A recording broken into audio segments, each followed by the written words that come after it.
good morning everyone. Welcome to another episode of BOSES na Lahat with 𝐿AHAT Podcast. Charot! For today's episode, we're going to talk about the United Nations Sustainable Development Goal number 2, Zero Hunger, with the help of our special guests, Luis, Andrea, and JP. The UN SDG number 2 is to end hunger, achieve food security, and improve nutrition, and promote sustainable agriculture. This needs to be applied especially to where we live in Mindanao and apply to Christian faith. For today's episode, we're going to talk about the United Nations Sustainable Development Goal number 2, Zero Hunger, with the help of our special guests, Luis, Andrea, and JP. The UN SDG number 2 is to end hunger, achieve food security, and improve nutrition and promote sustainable agriculture. This needs to be applied especially to where we live in Mindanao and apply to Christian faith.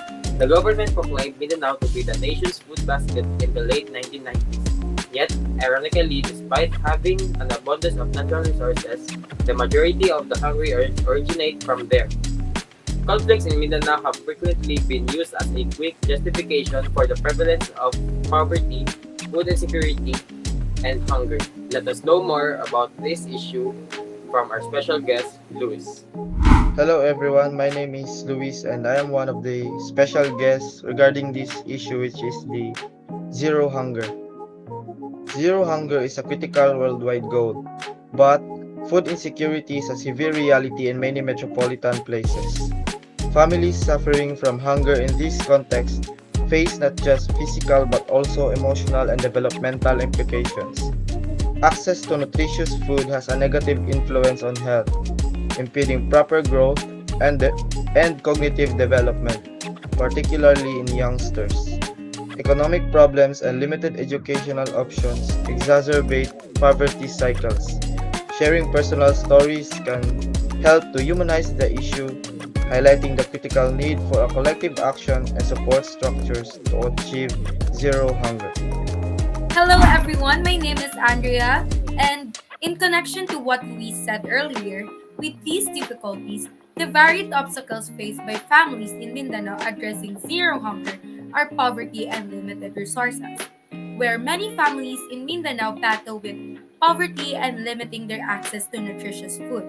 Inadequate financial resources make it difficult for them to obtain a diversified and balanced food.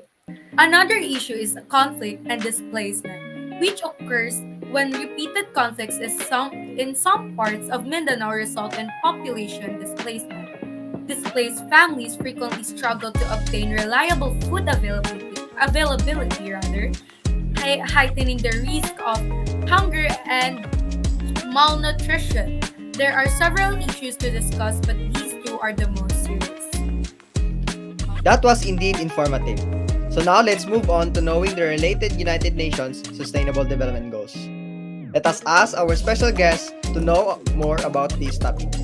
Let us all welcome JP as one of our special guests for today's episode.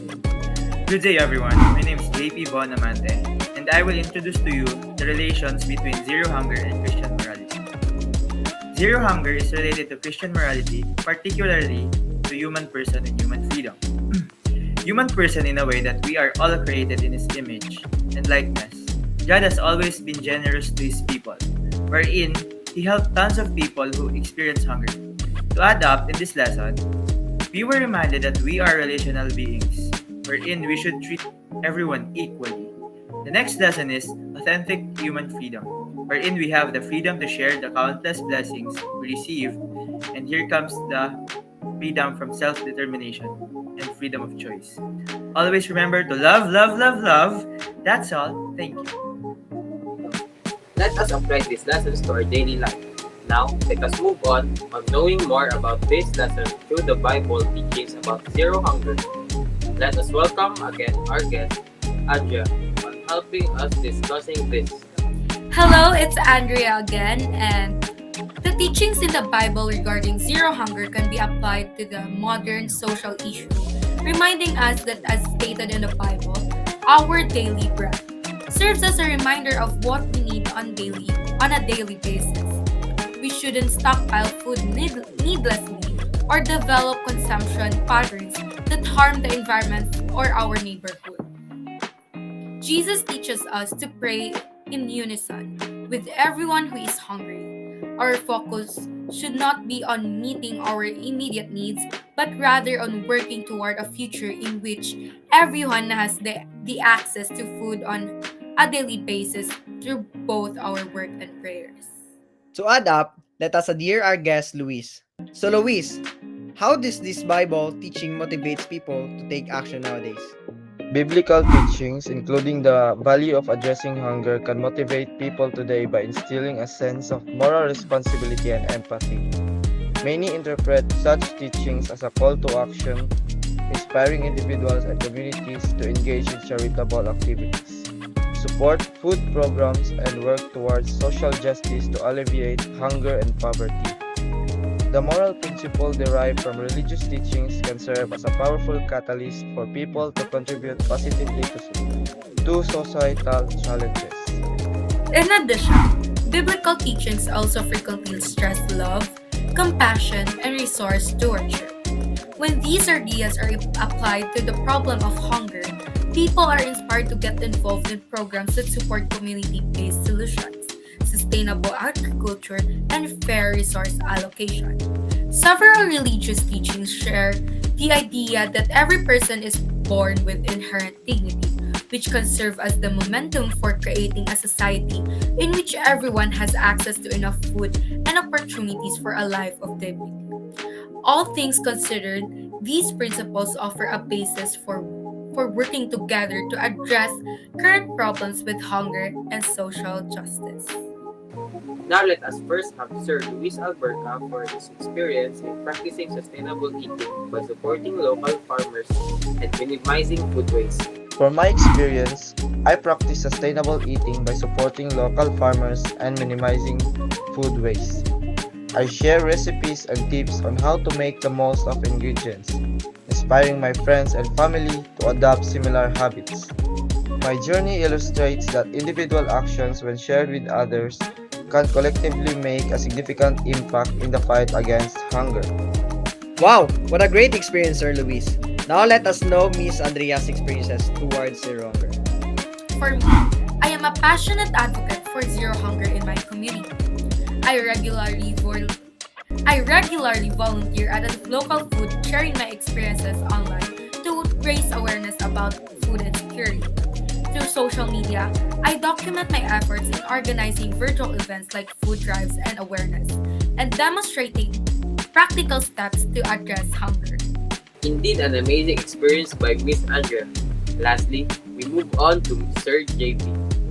I had tons of experience, but I collaborated with the school cafeteria to implement a food recovery program, ensuring that excess unused food is redirected to local shelters or community organizations. Thank you so much, guests, for your wonderful experience. I am sure that these experiences influence people, especially nowadays. Let's have our guest, JP, to provide an overview of our discussion. Achieving zero hunger is a complex objective that calls for both individual and group actions to end world food insecurity. The goal of zero hunger is based on moral and ethical values that include stewardship, compassion, and respect for human beings. It goes beyond charity to include sustainable methods, community involvement, and education. In light of the worldwide hunger crisis, our combined efforts are crucial. We are getting closer to a world without hunger with every sustainable decision we make. Every attempt to minimize food waste and every contribution we make to community initiatives. Let's put compassion and accountability into practice by living up to these ideals. Let's join forces in our mission to end hunger, whether that means volunteering, helping out local farmers, or pushing for legislative changes. By working together, we can build a future in which everyone has access to wholesome food and the chance to prosper. Participate in the campaign to end hunger. Your actions have an impact. And that concludes this episode. We learned a lot for today's episode. Puksain na problema ng Kagutuman, or the path to zero hunger in Mindanao. Thank you everyone for listening. See you on our next episode here in BOSES ng LAHAT podcast with K and K. Bye!